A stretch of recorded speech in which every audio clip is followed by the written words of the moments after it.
Hello and happy Wednesday. I'm Jamey from Stonemaier Games, and I'm happy to be here to spend the next hour with you to answer your questions, to discuss random topics, and to share some Stonemaier Games news, although the big news is coming next week. We have some news that we're sharing next week that I teased on Instagram at Jamey Stegmaier today. Just a tiny little tease of our final new game of 2024. We will announce it next Wednesday via a newsletter, this live stream, and our website. Yeah, very excited to talk about that new game. And the apiary expansion will follow a few weeks later. I'm not going to focus on that next week, but I will mention that there is an apiary expansion coming as well. But yeah, I hope you all are doing well. As you can probably tell, I'm doing better following the appendectomy. I'm feeling much better at this point. I was surprised by the amount of abdominal swelling and inflammation. That was, in hindsight, that was the hardest part. It really made me walk differently. It made me feel like I couldn't use my abdominal muscles at all. But it's feeling much better now, much more comfortable, standing up, walking around, doing stairs, just doing regular things and feeling normal at this point, which feels wonderful. I'm getting the staples taken out tomorrow, so I'm very much also looking forward to that. Yeah. So what's going on here? Let's see. Gen Con was last week. I wasn't there, but my coworkers Alex and Dave were there, along with an amazing team. Darian was in charge of the demo team. There were lots of amazing demo team members there from around the US and even from Canada. There was a Meeple Source there, our partners at Gen Con. And I just wanted to thank everyone who participated in the booth and all the different events that happened, both from a volunteer demo team side and just everyone else who stopped by. I hope you had a great time there. If you did attend in any way, let me know the highlight in the comments here. Maybe let me know your Stonemaier highlight and then your non-Stonemaier highlight if you had two things to share from Gen Con that really stand out to you as special, memorable moments for whatever reason is important to you. I'd love to hear about them in the comments here.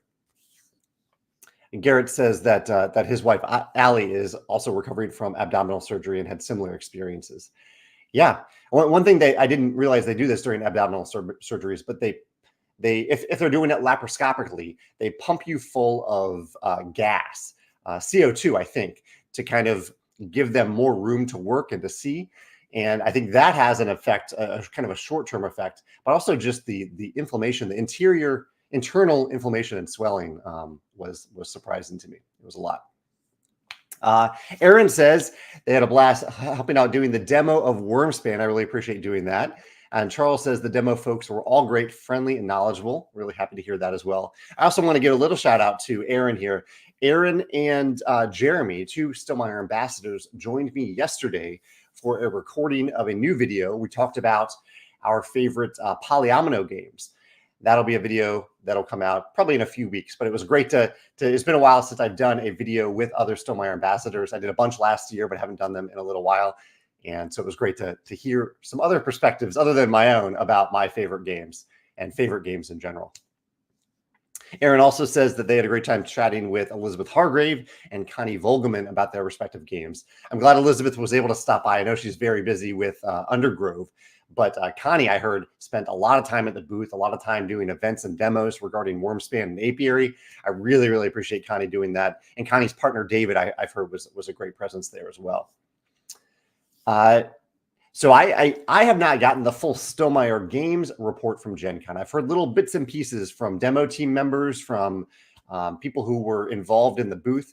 But I'm curious to hear directly from Alex and Dave, who had a rest day yesterday. They're going to slowly ease back into work because they had a very, very intense week last week. And I'm going to do lunch with them next week to learn about their experiences at Gen Con, what they thought about how things went, what they want to improve in the future, anything that they learned from the experience. And my general question for today isn't just about Gen Con, but I'm curious about your thoughts. This is probably for a future blog post about the current value of conventions. And you can answer that however you want. The value of conventions from a consumer standpoint, from a publisher standpoint, from a designer standpoint, or if there are any game designers here. I'd love to hear your thoughts about that, about the value of conventions, good or bad. Like if you see certain value in conventions in a good way, that's fine too. If you've attended a convention as as an attendee, as a publisher, as a creator, as a designer, and you were like, I probably wouldn't do that again. That isn't either a convention I would go to again, a specific one, or a type of convention I would go to again. I'm open to that as well. I want to do a blog post about the current value of conventions.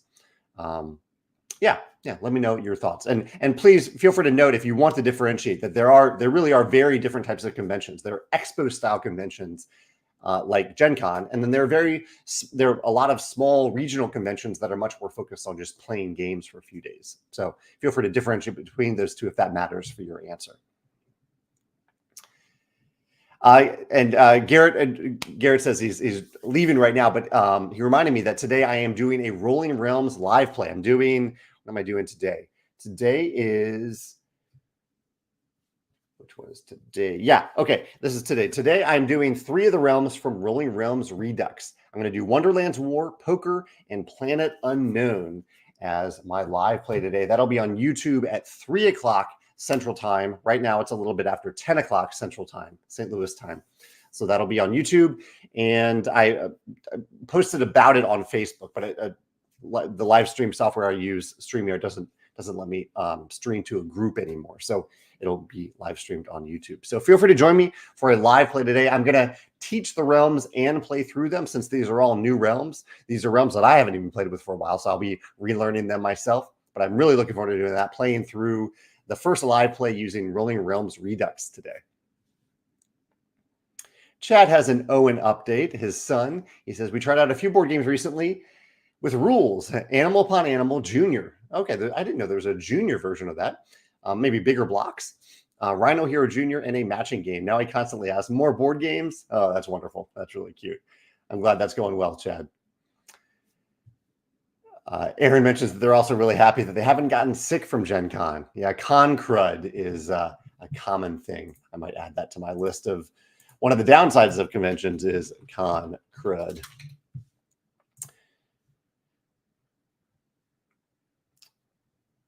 Oh, Sam says he had a good time playing Tapestry recently. He filled the City in a Bottle capital city, one of my favorite capital cities, just because it looks and feels so unique compared to the other capital cities. I'm glad you had fun with that, Sam.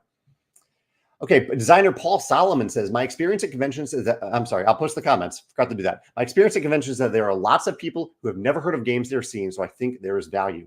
Paul, that is something that I've heard echoed from my team, where they are pleasantly surprised every year that people show up at the booth and have not heard of any of our games, and yet they're still curious and interested in them. So I think that there is a subset of people who use conventions as a way of discovering games, even games that people who are very active in the gaming community, active on Board Game Geek, know about all these games.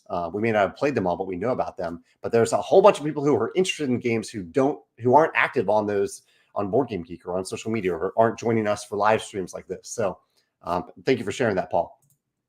Paul also says that, however, if I were a new publisher, I doubt the cost would be offset by the marketing value.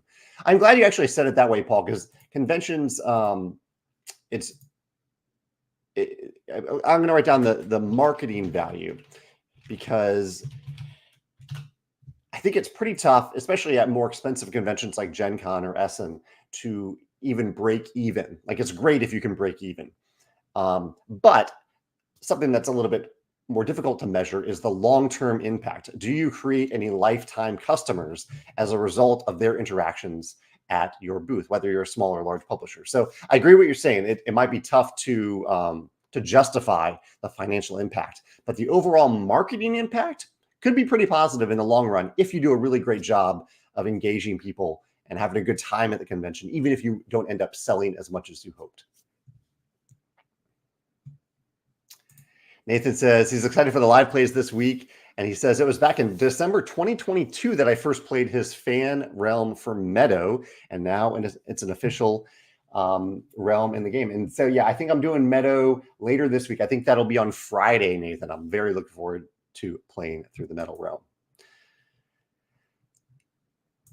Let's see. Jonathan says from his highlights from Gen Con, meeting Connie and Dusty. So that's Connie, designer of Apiary and Wormspan. Dusty is from the Mill and helping with the demo team for Rolling Realms. Expeditions and Wormspan. Thank you so much for doing that, Jonathan. I really, really appreciate that. And I agree that Darian did an amazing job and does an amazing job at organizing that demo team. Yeah, it's Darian is really, really incredible in terms of the time that he puts into this effort and the organization that he puts into it as well. See, Ray says that he attended his first game convention this past weekend. Smaller regional convention, mostly socially oriented. I am mostly just excited. Oh, no, he's attending this coming weekend. I'm mostly just excited to try out a bunch of games that I haven't played before and otherwise wouldn't be able to play. I'm not sure if it would help me otherwise as a designer, which is where my other board game interests lie. But the social fun aspect should be fun enough for me. And Ray, I would say as a designer myself, one of my favorite things about attending Geekway to the West here, which is one of those smaller regional conventions, is that by playing a lot of games, I get to learn a lot from those games as a designer. So I think there is actually if you go to one of those conventions as a designer to just play games and learn about games and experience them, I think there's a pretty decent amount of value that can come out of it. And it actually complements it well if you also do content creation, because I get a lot of games to talk about on my YouTube channel after going to a convention like that, packed into a very short amount of time. Aaron says, I think it's a good value overall, despite the stress it creates. And there is stress involved, especially in a bigger convention. Although I worry trying to rush games to be able to sell at a convention may be detrimental. 2 games I got were missing pieces. Interesting.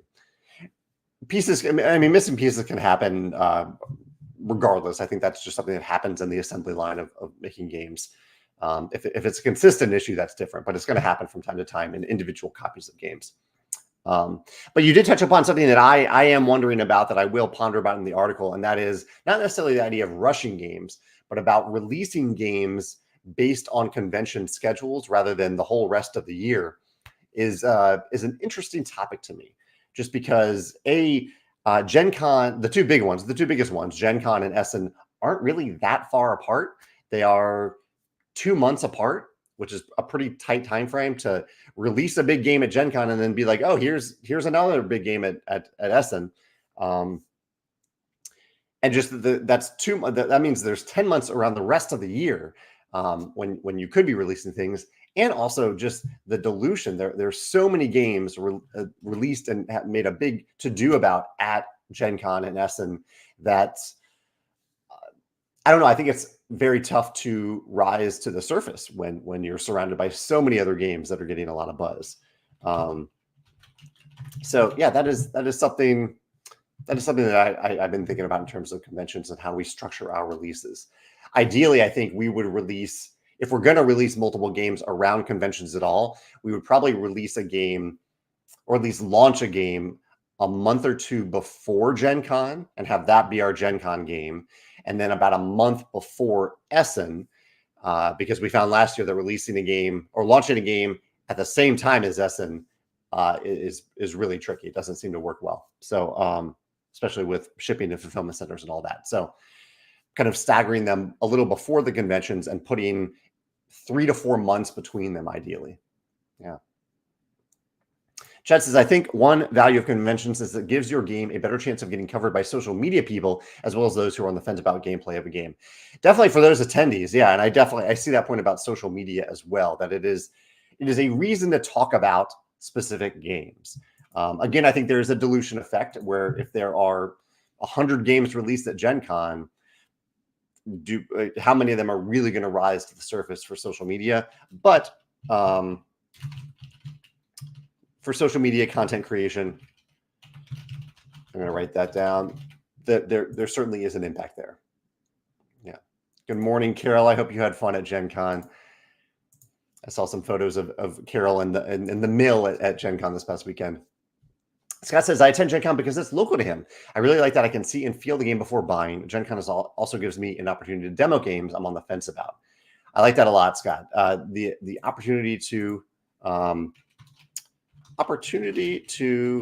demo test games at Gen Con. Absolutely. It's a decent place to pitch games to publishers. I'll mention that as well. That's something that we used to use Gen Con for. When I attended, I would hear a bunch of pitches at Gen Con. Brian says, play-focused conventions like OrcaCon Shucks, remind me that most gamers don't follow the industry or content creators, but just love to play. I find that refreshing. I do too. I really do too. That's one of the reasons that I love Geek Way to the West, that it's just, just go and play games for 4 days. Some people who attend are people who play games on an ongoing basis in their normal lives. Other people use that as like their gaming weekend of the year. Yes, they play games from time to time, but that is a major outlet for them to play a bunch of games that they've been wanting to play at those conventions. So I'll make a note about that, just to play a lot of games. Yeah. Charles says, I enjoy meeting people at different levels of knowledge in the hobby. I met a family who just got into gaming this year and were local, so they learned a lot from going to Gen Con. And Charles, I love the way that you said that in particular, and that is very clear that you were welcoming to those people who were a little bit outside of the hobby, who were new to the hobby. And I love the idea of gamers who are entrenched in the hobby and the community welcoming others into that hobby and not making it seem like something that is separate from them, bridging that gap between someone who is new to gaming and the wide world of gaming that many of us have gotten to know over the years. So I love that. Ian says, conventions like Gen Con are more of a marketing strategy for publishers. There is certainly a major marketing component to it. Smaller conventions are about interaction with other gamers while still using it as a marketing tool. Yeah, I can definitely see what you're saying there, Ian. Monkey Butler says, it looks like the Wormwood folks had Wingspan presented on one of the tables they sell. They probably should have had Wormspan on it, given the similarity of names there. Let's see. Aaron says, I just think it's wild how much marketing matters. There were so many apparent purchases of Gnome Hollow and Arcs. Getting onto top anticipated lists seems crazy important for publishers. How much marketing matters. Yeah, absolutely. Yeah. And that's, I guess, it's marketing at the convention itself and marketing in advance, getting the word out that your game exists. And if people get the feeling, know about your game, then they might go get it. They might go talk about it on at the conventions. Sam says, as someone trying to enter the hobby space, getting to meet backers and connecting with others in the industry before the hall opens has been super impactful in his con and experiences. So for new creators meeting with backers, that's a huge thing. I appreciate you mentioning that, Sam. Chad says, game designer artist perspective. It was a great opportunity to talk with publishers about a game design or to show off his portfolio. Great opportunity to make connections. And I think one of the key things there is the face-to-face, where a big part of publishing, I would say, about who the people that I choose to work with, the designers I choose to work with, the artists I choose to work with, it isn't just about the quality of their work. It's also about the quality of their character and their communication skills. And so if there are two artists who are very similar in talent, and one of them is really good at replying to emails and is responsive and accepts critical feedback really well, is at least open to it, that's the person I'm going to work with. And so one of the ways that you can discover who those people are who are great to work with is by actually meeting them at conventions. It isn't all of it, because obviously meeting someone at conventions does not determine how good their email communication is, but it is a connection. There's a connection point there. It can make a big difference. Mr. Burt 5 says, has a question about Vantage. You spent many years working on Vantage, still working on Vantage, but yeah, I have spent a little over 7 years now working on Vantage. Did you ever see another game announced like Sleeping Gods and become concerned it might be too similar to the game that you were developing? Not really. No, I mean, I was more excited to see what others were doing in the open world space, because I kind of knew that Vantage was different. What I was doing with Vantage was different. Yeah, I mean, there are so many games about exploring tiles where you are walking, where it is the top-down perspective, and you have a little group that's together and they're exploring around those tiles. There are lots of games like that. They came before Vantage. They will come after Vantage. But in Vantage, the idea that you are looking at a first-person perspective of your location that no one else can see because everyone else is scattered so far across the world, and yet you are still cooperating with those people who are scattered across this vast planet. Yeah, I wasn't too concerned about it, just because I knew, I don't know, I didn't think anyone would be able to do what we were doing, to create 800 unique locations, each with its own uniquely created art from a human artist, not an AI art, is, I don't know, it's something that most other publishers don't have the budget of doing. And so I figured no one else was going to do this. If someone else had done that, I would have been a little concerned. But every time I saw a game like Sleeping Gods came out, I was excited. I was excited to see what they were doing. I was excited to see what other people were excited about. So yeah. There are times where I worry about that type of thing with games, but with Vantage, I was not all that concerned that someone else could even do it. Especially even the budget. I'm talking about the budget, not necessarily my design skills there, but the budget in particular. Carol says, at this point, my biggest reason is to hang out about conventions is to hang out with people who live all over and usually only see at conventions. It's about the interactions and experiences. The new games are fun to play. I'm really glad you mentioned that. A few of you mentioned the social aspect of seeing people you don't otherwise see. Yeah, and it's one of the reasons that I love that you've started coming to Geekway, Carol, because it's wonderful to hang out with you and Ben at Geekway every year. Mark says, I think conventions have been a hotspot for exclusive promos. FOMO actually growing inside of me. Sad part for being on the other side of the world. That's true. There do tend to be some. Hopefully, they aren't truly exclusive, but maybe the types of promos that publishers might later sell on the web store, things like that. Dawson says, I think conventions are, and I'll mention that. I'll mention that on my list. Good and bad stuff. Exclusive promos, I would say, are not something that I would be excited about a convention. I'm more interested in including people, not excluding people who can't attend conventions, because most people, even though it felt probably like everyone was attending Gen Con, there were 70,000 people at Gen Con compared to the other, 7-8 billion people in the world. So only a very small number of people actually attended Gen Con last week. But I am very excited about those who were able to attend. Dawson says, I think conventions are one of the biggest ways to advertise a game. Everything that becomes popular at the conventions shows up on the BGG hotness, although maybe that's more of an endorsement for BGG. Yeah, so this is Board Game Geek that Dawson's referring to, and he's right. Certain games rose to the hotness as people were getting really excited about them at Gen Con. It does still tie also to the dilution effect that I was talking about, that there were so many games released at Gen Con and announced at Gen Con, but only, I don't know, how many of them, I'll pull up the hotness real quick. On the hotness, Dune Imperium Bloodlines, Arcs kind of was announced, released before Gen Con. Comic Hunters, Intent to Kill. I'm seeing probably about a dozen games that weren't on the hotness before Gen Con for other reasons. Mandalorian Adventures, Rock Hard, River Valley Glassworks. That's one that I heard got a lot of play at the convention. So Undaunted 2200. So around a dozen games that are on the hotness largely due to Gen Con. But that means that there are dozens and dozens of games that had probably a big presence at Gen Con that aren't on the hotness either, because of that dilution effect, I think.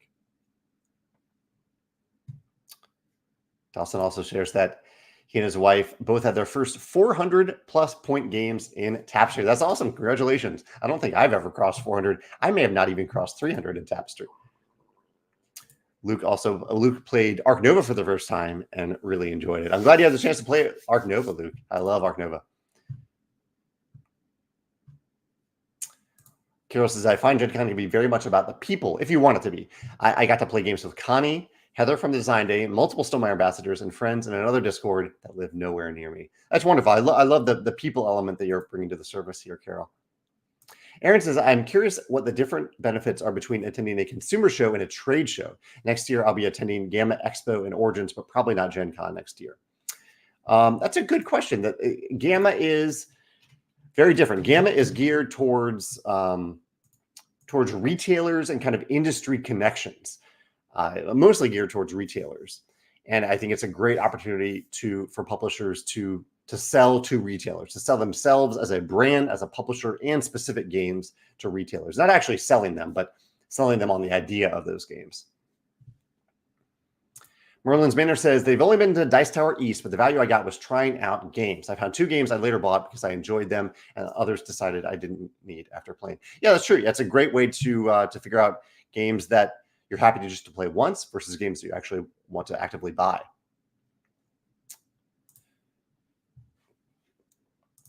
Tim, who I get to see at Gen Con, he says he had a great time teaching Wormspan at Gen Con over the weekend. That's awesome, Tim. Thank you so much for teaching Wormspan. I gave Tim a shout out on Instagram recently because Tim taught Imperial Miners to me at Geekway a few months ago, and I just posted my video about it this yesterday. On Tuesday, and posted it on Instagram as well. Then, so thank you, Tim, for teaching in at both conventions in different ways. Corey has a question about manufacturing. How did you deal with frustrations with manufacturing quotes when you started? He has a quote he's happy with from China, but he wanted to test a U.S. manufacturer. Their quote was about 40% higher, which he expected. But when asked for an itemized breakdown, they said their printer in China doesn't provide those to them. Would have loved to print U.S. side, but they just outsource and charge more without providing extra value. Yeah, that is. I'm glad you have found that early on. That is the case where a lot of components are printed in China or are made in China. And in my opinion, I think that's okay. I appreciate that you're trying to manufacture in the U.S. and I wish there were more manufacturing options in the U.S. But from my perspective, people are people. And as for me, it's more about how well are companies treating the people. And so there are American companies that don't treat their employees well. I don't want to support those companies. There are companies in China that do treat their employees really well, as Panda does. And so I want to support that. And so I totally hear one of the downsides that you do have if you're manufacturing outside of the U.S. is freight shipping to the U.S. is much more expensive. It takes a long time. The lead times are longer. But at the same time, if you're hoping to be a worldwide seller of your games, you still have to ship them outside of the U.S., even if you found a way to make them in the U.S. So how did I deal with frustrations with manufacturing quotes when I started? I don't know if I had that many manufacturing frustrations because I started with Panda. I had a great experience from Panda from the very beginning, and that's why I've stuck with them to this day. So they have kind of taken most of those frustrations out of the equation. Mark says, on the good side, conventions can be a venue to meet the designers of the games and maybe get them to sign a copy of those games. That's true. Yeah, you can meet people you admire. Yeah, I like that, Mark. Ray, oh, here we go. Cody says, Geekway let me try so many new games, and because of that, I had a chance to build a wish list for the year. Game collecting on a budget, the convention narrows by monthly purchase. So yeah, I love that. Many people have echoed this idea that that conventions are a way to try games for the first time and get that experience. Yeah, see if they're a good fit for you. Ray says, I want to ask what you heard about Dune Imperium Bloodlines. It's explicitly designed to be fully compatible with both the original Dune Imperium as well as Uprising. I was impressed when I heard that, since most people thought that there would be no new content released for the original game after Uprising release. You know, Ray, I didn't know that until you mentioned it. And that is really, really cool that they found a way to make it fully compatible with both versions of Dune Imperium. Yeah, that's awesome. I didn't know that until you mentioned it right then, but that's an impressive design feat. Ian says, what's Stonemeier's vision for Gen Con and the like? Is it teaching, selling, exposure for games? That's a good way to put it, Ian. Part of it is selling. That is surely part of it. A lot of it is really what you all are saying, giving people the chance to try out our games to see if they are a good fit, whether it's through the booth, like demos at the booth, whether it's through scheduled events where they get to try out games there. And that is kind of our approach at Geekway as well. Really, at Geekway, we've tried to say, we want you to have fun at our booth. We don't want you to feel pressured to buy anything. We're here to answer questions, to show you stuff, and to teach you if you want to learn how to play our games. This is a hub for you to come and feel welcomed into our games if that is something that you're looking for. So I'd say that's our general priority, welcoming people, trying to find ways to welcome people into Stonemaier Games, whether or not they buy games at the convention. Yeah. Paul says that and other manufacturers, Rawstone and eStar, have provided price breakdowns on their quotes. And Panda does that as well. Panda provides as detailed a breakdown as you want, an itemized breakdown to see which components that you need that are maybe more expensive or less expensive than you thought, so that you can adjust the compositions accordingly for manufacturing quotes. Mark says, how is Rolling Realms Redux selling so far? Are you happy with its trajectory so far? I would say I'm pretty happy with it. I'll know a lot more once we have the retail release, once we get past that wholesale stage. I would say that it did not grow quite as much as I thought in terms of the direct purchases from our web store. I thought the growth of Rolling Realms over the years would have pushed it to a little bit of a bigger launch. We even made extra copies anticipating a bigger launch because I was worried about kind of selling through the copies that we had. And it turns out those extra copies probably weren't needed for the web store launch, but hopefully they will be needed for the retail launch. So I would say I thought it was fine. I was expecting something a little bit bigger. And it was one of those things, like, I know we get a lot of flack when we don't have enough of a product. Like, we didn't have enough of the Ironclad version of the Expeditions expansion. But on the flip side, there are times where we make too much of a product, and I don't know. That's the risk and the burden that we bear as a publisher. We can always make more, but we can't make less. And so,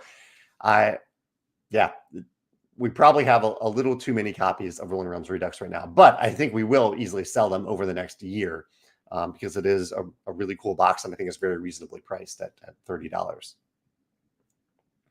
Chad asks, have I watched or read anything of note recently? Thanks for asking about that, Chad. Yes, I have. We've watched a lot of movies over the last week, and we're watching 2 good shows right now. The shows we're watching are Three Body Problem and Ghosts Season 3, the American Ghost Season 3. Really enjoying Three Body Problem. Like, I didn't realize how sciencey it would be, but we're really enjoying that. And the movies that we watched were Deadpool and Wolverine. Really enjoyed that. Twisters, really enjoyed that. We watched Leave the World Behind, which had completely flown under my radar. It's a Julia Roberts movie that I actually thought was pretty darn good. And it was a good movie to start with, and then watch the movie Civil War afterwards. Not the Marvel Civil War, but the movie Civil War that came out earlier this week. Unfortunately, that movie I didn't connect with as much as Leave the World Behind. And then we also watched, Megan randomly realized that we had never watched the Lego Movie Part 2. So we watched that over the weekend too. So yeah, a lot of movies recently. I am reading right now The Bright Sword by Lev Grossman, which is a continuation of the Arthurian legend, the Knights of the Round Table, written by Lev Grossman, who's best known probably for The Magicians.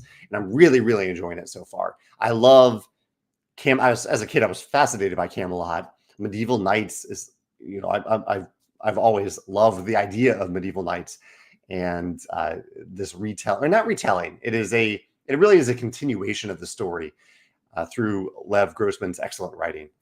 So I would highly recommend The Bright Sword if any of that interests you.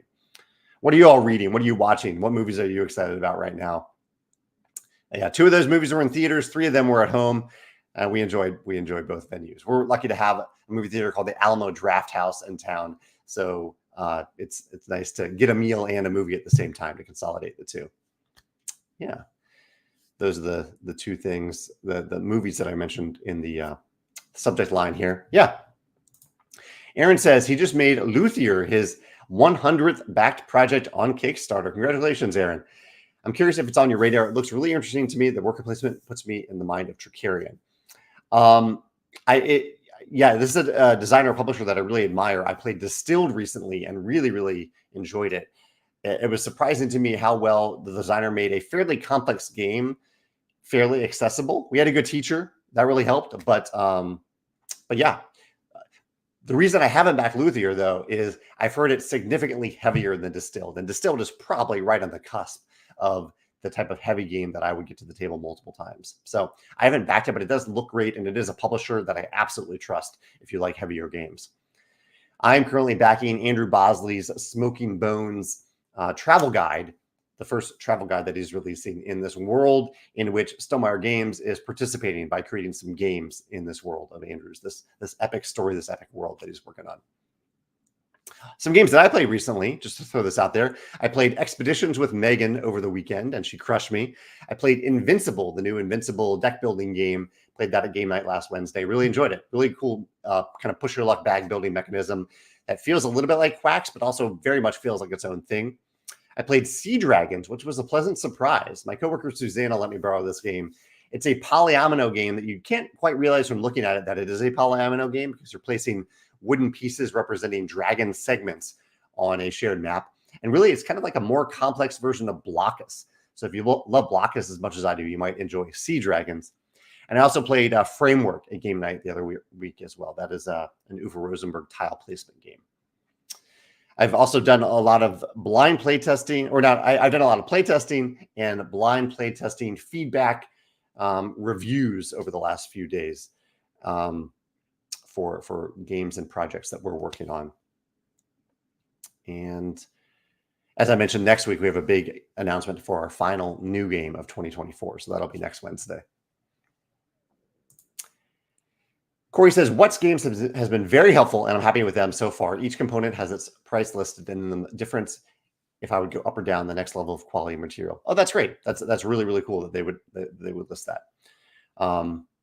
One thing to keep in mind if you are quoting from manufacturers is to get some sort of commitment from them that the price that they give you or the cost that they give you will remain steady for at least a few years. That way, if you end up reprinting the game becomes a success and you reprint it, that you aren't hit by a sudden cost increase later on, which a manufacturer might do because they're trying to get your foot in the door for a lower price right now, or because they're not accounting for future fluctuations in component cost and raw material costs, basically.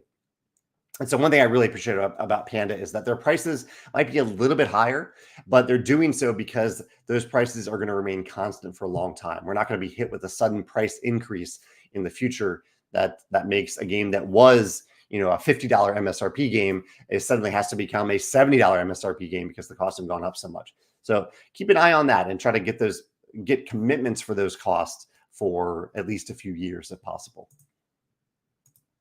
Chad says, Brothers Mirth said something interesting about Gen Con this year. They scheduled no meetings or anything. They went to play games and check the sites, and they loved that approach. Thoughts for you? That's what I did the first 2 times that I went to Gen Con. No meetings. I just went and walked around and experienced it. The one thing at Gen Con that makes that a little bit difficult is that it's very event driven. So it's very difficult to do it casually unless you use, I think there's a gaming room where it is a little bit more casual, but a lot of the gaming at Gen Con is scheduled. And that isn't generally my preference for gaming. That's why I love Geekway. I don't schedule anything at Geekway. I don't schedule meetings. I don't schedule games. I just go and I walk around and I find a game and I play that game. And sometimes I talk about it with people in advance, but I don't set aside specific times to play games. I really go with the flow, and I really appreciate that approach. So that is definitely my preferred way to attend Geekway. I don't know if it would work as well as Gen Con, but I'm glad Brothers Murph made it work for them. Here's Susanna, my coworker, weighing in about the Gamma Expo. She says it's an amazing hub of connections. As you said, it's heavily retailer focused and also provides opportunities for publishers, distributors, manufacturers, and media to connect. I found it to be an amazing opportunity to listen and learn about all parts of our industry, especially retail. I love that, Susanna, on every level there, that it's about conventions and learning. It's an opportunity to learn from these people that, yes, you can schedule meetings with otherwise, but having those more organic and face-to-face interactions in person can make a big difference. Garrett says, do you think the year-long lead-up may have hurt instead of helped Rolling Realms Redux sales? Excitement for it may have been at its highest when it was announced and waned over the months, perhaps. That's possible. I hadn't thought about that, about the longer announcement time potentially, hurting its launch success. That's certainly possible, Garrett. I hadn't considered that. Yeah.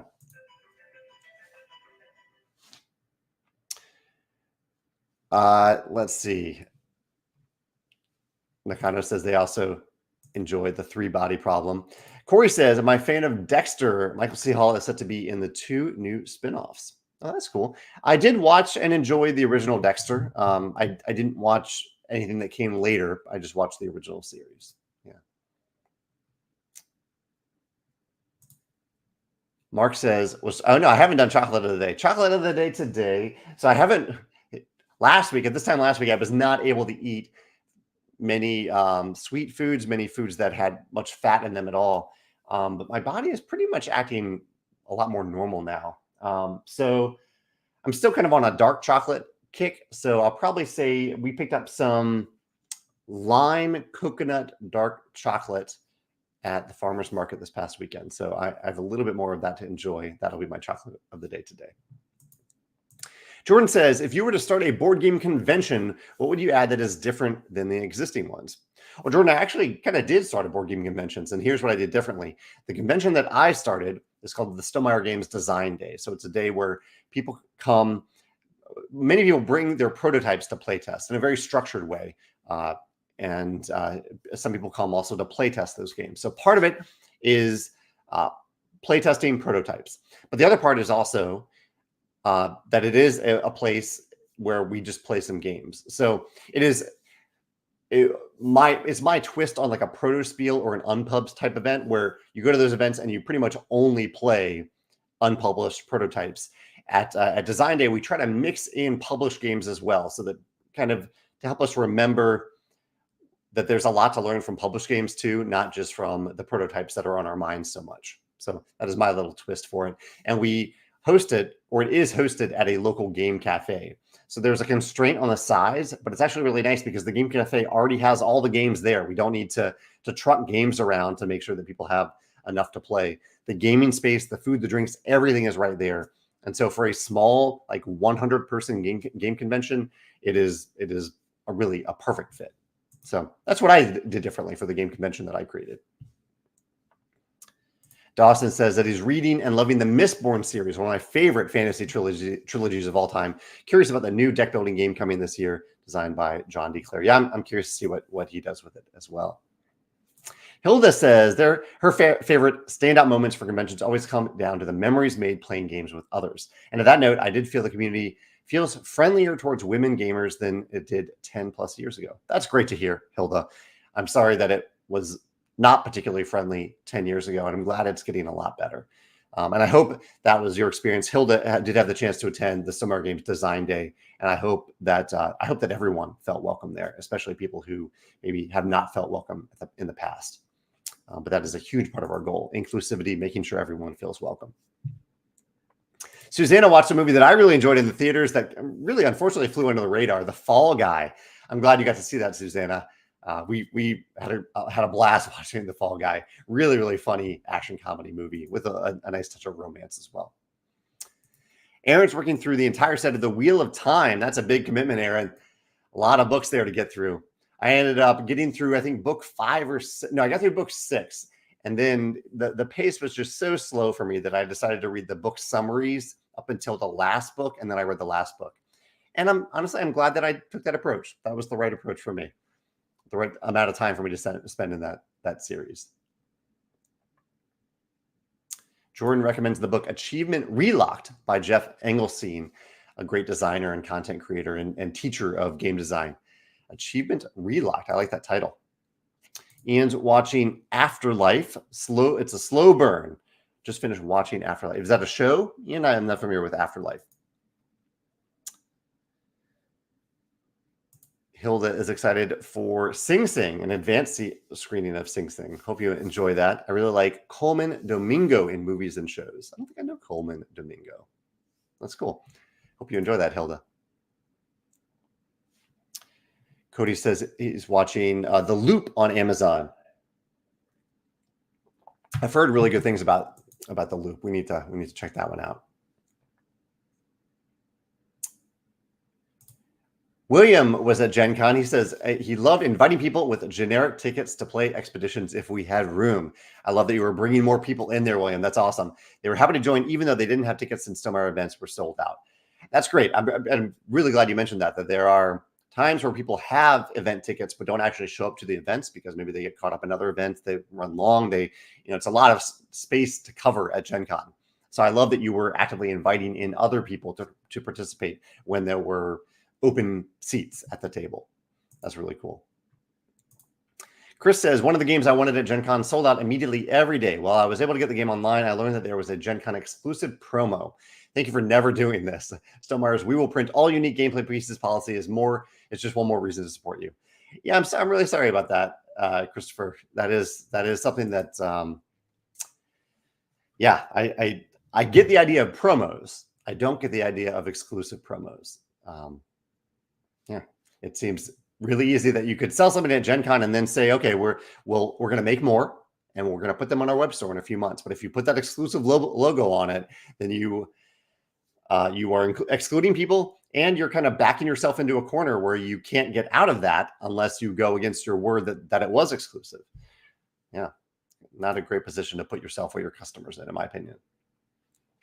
Jeff says, without spoiling any specific one, how would you rate the cameos in Deadpool? For me, some were cool and some were genuine shocks.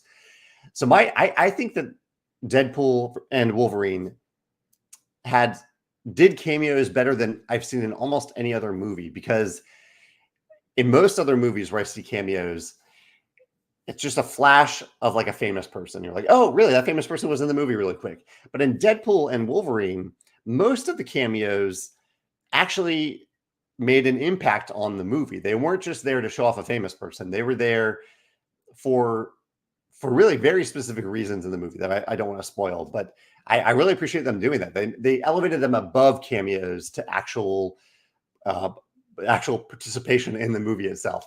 So I really liked it. I thought it was really, really neat the way they did the cameos in the movie, both thematically and just in general for them doing the cameos more than just a quick flash of a famous person, of a celebrity.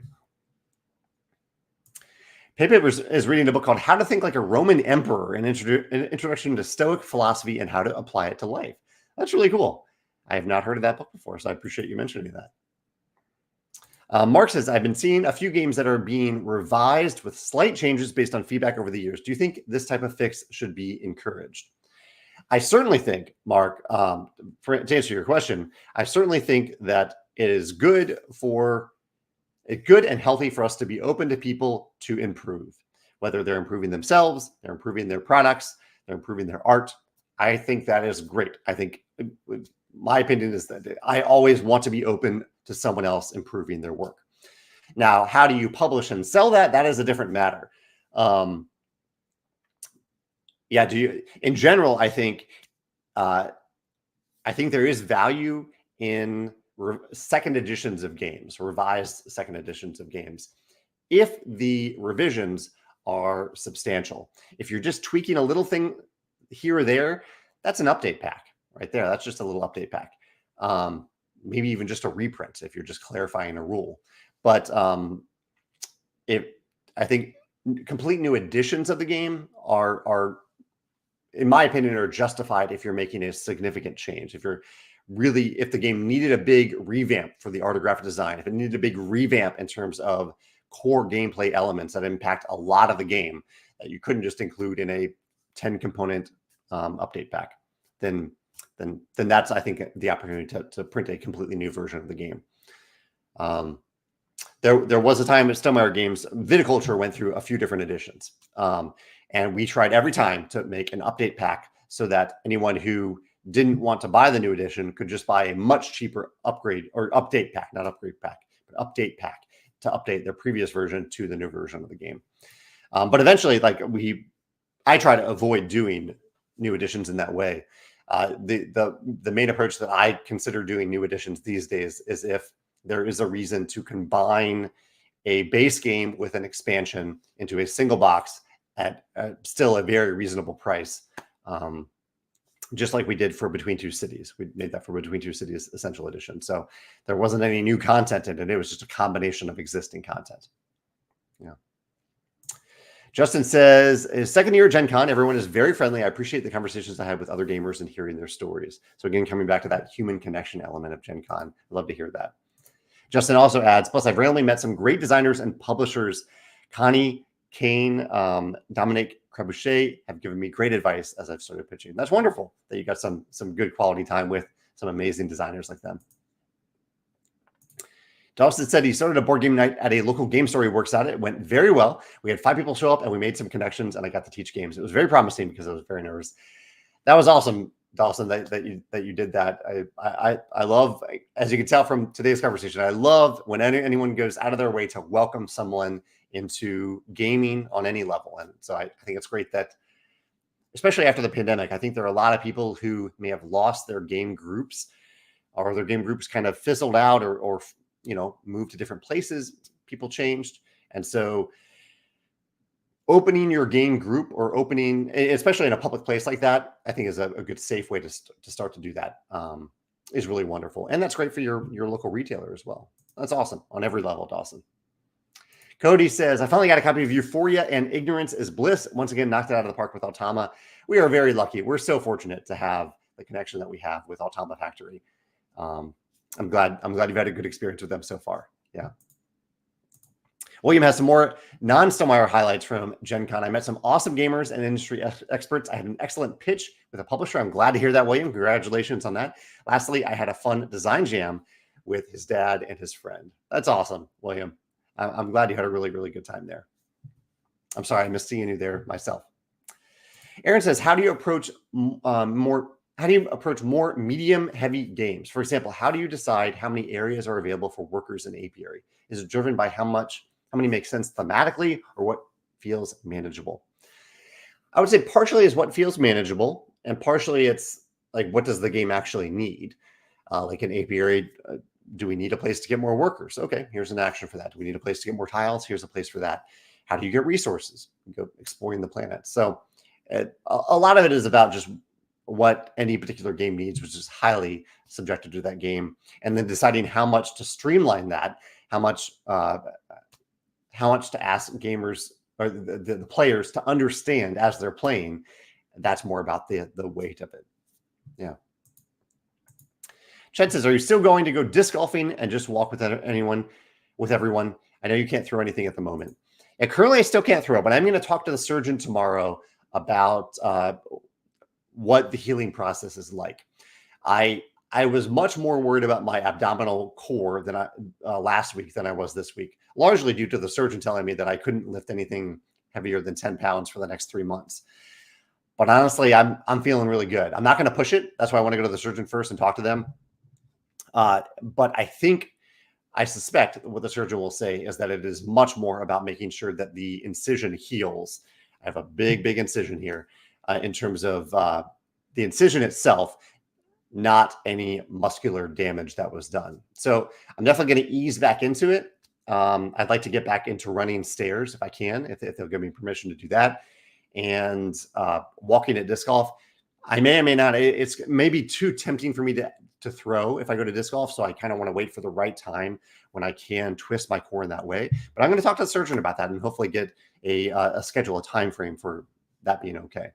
Yeah. Thank you for asking about that. This is in reference to the appendectomy that I had almost 2 weeks ago now, about 12 days ago.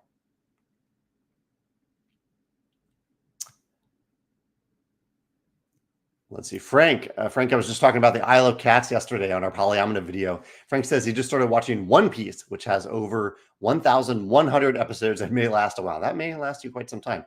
Frank, have you watched the live action version on Netflix? I've heard mixed to pretty good things about it. And so I might be curious to watch that at some point. Definitely not going to get into a show that has 1,000 episodes. Chad's watching Batman. Michelle is listening to The Glass Sentence on their drive home from South Carolina. It's a young adult fantasy adventure about a girl trying to rescue her kidnapped uncle in a world where the different continents have been flung into different time periods. Ooh, that sounds cool. Michelle, would you recommend that for adults as well? Or does it skew really on the lower adult side? I'm curious about that because I love the hook of what you just described there. Also, a book that I just saw was added to my Kindle because I bought it, was from the authors of The Expanse.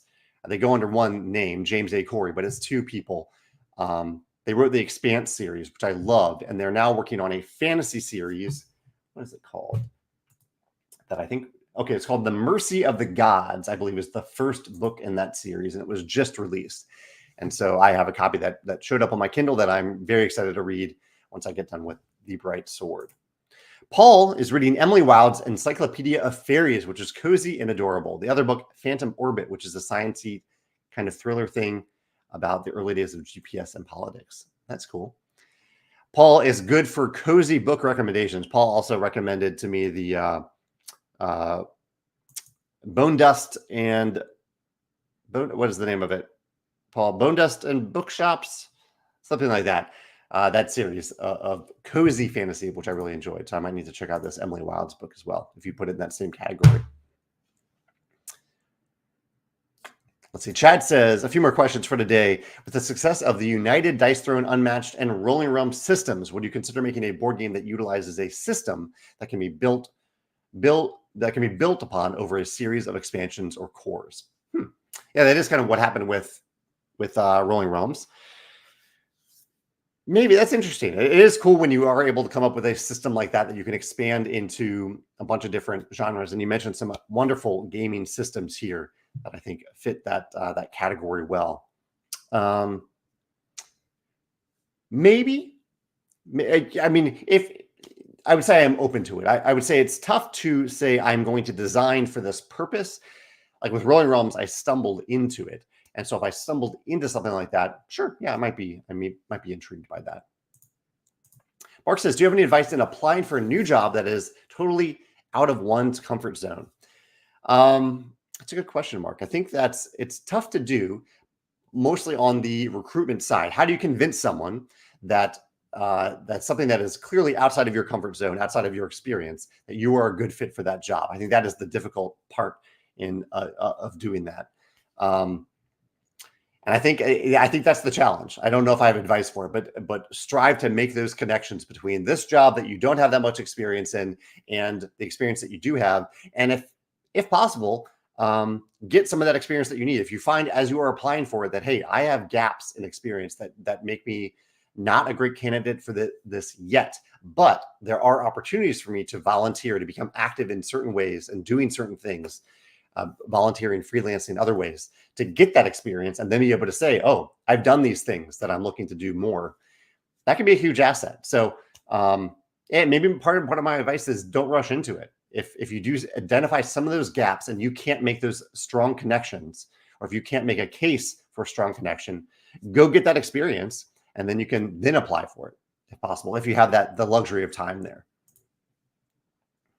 Chad says, how is Walter doing? Walter has been really good at leaving fluffy fur all over our house recently.